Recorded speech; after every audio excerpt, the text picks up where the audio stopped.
ওলাব যেতিয়া 2014 যদি কোনোবাই এনআৰচিত আবেদন কৰা নাই কি আধাৰ অসমত ল'বই নোৱাৰি।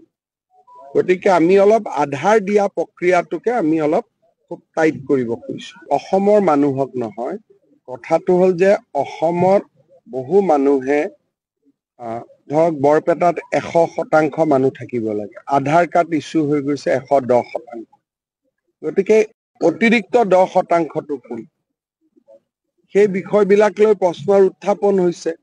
বাংলাদেশ সীমান্ততো আমি মানুহ প্ৰায় প্ৰতিদিনেই ধৰো, যদি নধৰিলোহেঁতেন তেওঁলোকে ইয়াৰ পৰাই আধাৰ লৈ বাকী জেগাত গুচি গ'লহেঁতেন।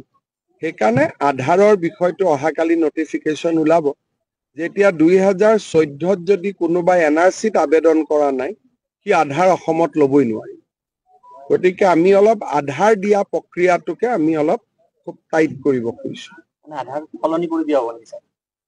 যিনে লৈ গ'ল আৰু তাকটোতো একো কৰিব নোৱাৰে, কিন্তু ভৱিষ্যতটো আমি অলপমান বলিষ্ঠ সিদ্ধান্ত ল'ব খুজিছো। সেইকাৰণে আধাৰৰ বিষয়টো অহাকালি নটিফিকেশ্যন ওলাব যেতিয়া 2014 যদি কোনোবাই এনআৰচিত আবেদন কৰা নাই কি আধাৰ অসমত ল'বই নোৱাৰি।